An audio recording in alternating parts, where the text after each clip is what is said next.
And so, it just kept, getting bigger and bigger and bigger. And I felt that the best way to tackle, so I started tweeting the best way to tackle this corrosive narrative, and I really thought it was a very corrosive narrative that was being pushed by some important journalists and large sections of the media, and of course the political establishment as well. Is that I thought I would tackle it in a humorous way. That I wanted to be sarcastic about it, because there was no other way of taking it on. I couldn't be serious about it. I just had to be I had to mock the situation. And that's exactly what I did. So here I am, a person of color. I'm walking around, and I'm walking in the badlands of Ottawa. That's how I described Ottawa to my while tweeting. And that here I was being mobbed by people wanting to give me a hug, and they were handing out food, and I felt very threatened. And I was just being, ironic about the whole situation. And at first, I think people were a little confused, because sarcasm doesn't always translate well on social media. But then people started to get an idea where I was coming from. I said, "Wow, this is, I'm really stunned by this." But first, people from Montreal are coming to Ottawa to party, and that's exactly what was happening.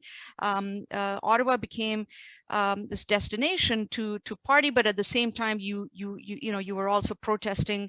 You were also exercising your right to civil disobedience, and so all of those things were happening. So my tweets got a lot of traction. I think it resonated with a lot of people, because I was saying something that was different.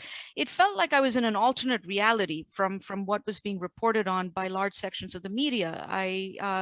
What I was experiencing there was completely at odds with what was being reported, and that was the reaction of many of the protesters themselves. They tune into your whatever it was, the CBC, the CTV, and they would find that the reporting of it was at complete odds with what they'd experienced. Especially this was especially a strong feeling among people of color that I had interviewed. They couldn't believe that they were somehow, that they were being that they were being told that they were part of some white supremacist movement, when they experienced something totally different.